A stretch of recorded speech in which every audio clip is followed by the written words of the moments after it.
أثارت مزاعم سوء سلوك الممثل باريش باكتاش تجاه زميلته يامر يوكسيد ضجة في الصحافة الشعبية. أهلا بكم متابعي قناة الأعزاء الحاكمين.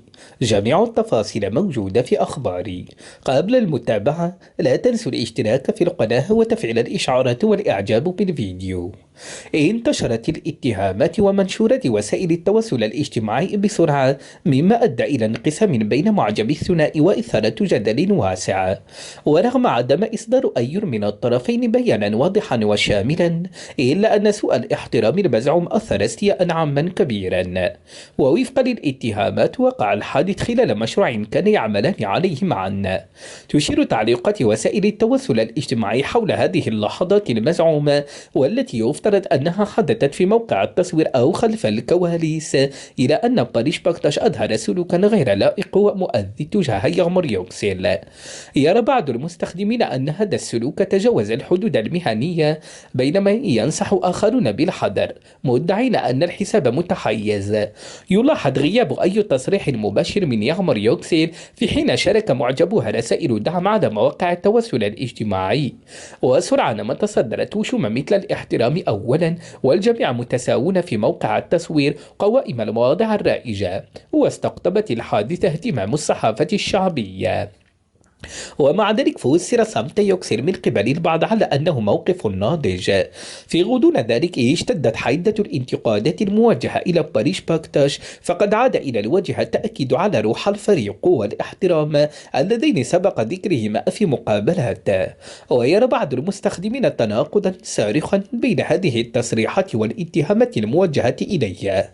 من جهة أخرى يدعي المدافعون عن باكتاش عدم وجود أدلة ملموسة، وأن الأحكام الصادرة على مواقع التواصل الاجتماعي قد تكون سابقة لأوانها. ووفقا للشائعات المتداولة في الوسط الفني، فقد انزعج فريق الإنتاج أيضا من هذه الاتهامات، وعقد اجتماعات فردية مع الأطراف المعنية لمنع تصعيد الأمر. ومع ذلك لا يوجد تأكيد رسمي على هذه الاجتماعات.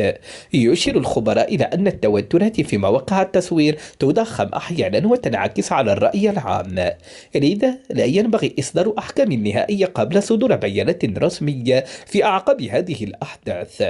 تتجه الأنظار إلى باريش باكتاش ويغمر يوكسيل في انتظار بياناتهما المحتملة، ويأمل أن تحدد بياناتهما التي ستوضح الاتهامات وتقدم معلومات دقيقة للجمهور. مسار النقاش في عالم أخبار المشاهير عادة ما تحل هذه الأزمات بسرعة، تبقى في عناوين الأخبار لفترة طويلة، وذلك بحسب موقف وأسلوب تواصل الأطراف المعنية. ستتضح نتائج هذه الحادثة في الأيام القادمة.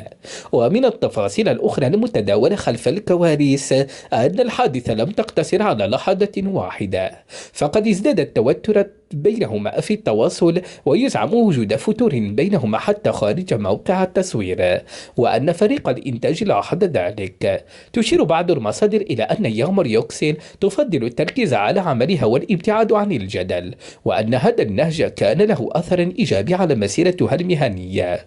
كما أعادت ردود الفعل الغاضبة المتزايدة على وسائل التواصل الاجتماعي إشعال النقاشات حول الاحترام والمواساة في الوسط الفني، ولفت العديد من المستخدمين الانتباه إلى ديناميكية القوة في مواقع التصوير، مطالبين بمعاملة الممثلين بمزيد من الاحترام والمهنية. وبرزت بشكل خاص المنشورات التي تشدد على ضرورة حماية الممثلين الشباب وضمان سلامتهم النفسية. تجاوزت هذه المنشورات حدود صفحات القيل والقال، وتحولت إلى دعوة للتوعية داخل الوسط الفني. ولم تفلح رسائل باريش باكتاش المحدودة وغير المباشرة في تهدئة الجدل. أما التفسير المزعوم لسوء فهم والذي يزعم أنه سرب من دائرته المقربة، فلم يسهم إلا في تأجيج النقاش. أثار تصريح الممثل جدلا واسعا بين الجمهور، فبينما اعتبر البعض التفسير غير كافي، رأى آخرون أن الحادثة مبالغ فيها ومبني على تصورات شخصية. ومع ذلك فإن غياب بيان واضح وصريح أبقى الاتهامات قائمة. في غضون ذلك يفسر كتاب الأعمدة الاجتماعية الأحدث على أنها تعكس التوترات المتزايدة في مواقع التصوير مؤخرا، ويزعمون أن ضغط العمل وساعات العمل الطويلة والتوقعات العالية تسبب أحيانا توترا، لكنهم يشددون على ضرورة عدم تجاوز حدود الاحترام. كما يقترحون أن تطلع شركة الإنتاج والإدارة بدور أكثر فعالية في هذا الشأن.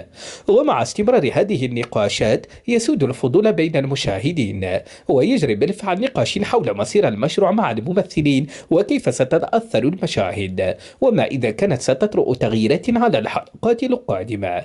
ويرى بعض المعجبين أنه لا ينبغي عرض هذه الأحداث على الشاشة، بينما يعتقد آخرون أن التوتر بين الممثلين قد يؤثر سلبا على أدائهم. ومع اشتداد الجدل اتجهت الأنظار إلى موقف الممثلين الآخرين والجمعيات المهنية في هذا المجال. وبينما لم تنتشر أي رسائل دعم أو انتقاد مباشرة حتى الآن، يقال إن ممثلين مروا بتجارب مماثلة يقدمون الدعم المعنوي ليغمر يوكسيل خلف الكواليس، وينصحونها بالتعامل مع الموقف بهدوء. هذه التعابير الداعمة تجعل صمت الممثل الشاب أكثر دلالة، في حين أنه من المفهوم أن هذا النوع من الأزمات الشائعة في عالم أخبار المشاهير يتأثر عادة بأسلوب تواصل المعنيين. إلا أن نهج باريس باكتاش لا يزال موضع تكهنات. يقال إنه إذا لم يصدر بيان واضح لا لبس فيه يرضي الجمهور، فقد تتصاعد ردود الفعل الغاضبة. يسلط مستخدم وسائل التواصل الاجتماعي الضوء على مسؤولية المشاهير، مؤكدين أن سلوك من هم تحت الأضواء يجب أن يكون قدوة. على الرغم من كل هذا الجدل، يقال إن يغمر يوكسيل تحافظ على احترافيتها وتركز على أدائها في المشروع، وتؤكد مزاعم عدم حدوث أي اضطرابات في موقع التصوير على أخلاقيات عمل الممثلة. أدى هذا الوضع إلى زيادة التعاطف الشعبي مع يوكسيل، ويرى بعض المعلقين أن الأحداث قد عززت موقفها بالفعل. في غضون ذلك تتكهن الصحافة الشعبية بأن الحادثة قد تتخذ أبعادا جديدة في الأيام المقبلة، وهناك حديث عن إمكانية تغيير الجدول الزمني في حال ظهور اتهامات جديدة أو إذا كسر أي من الطرفين صمته.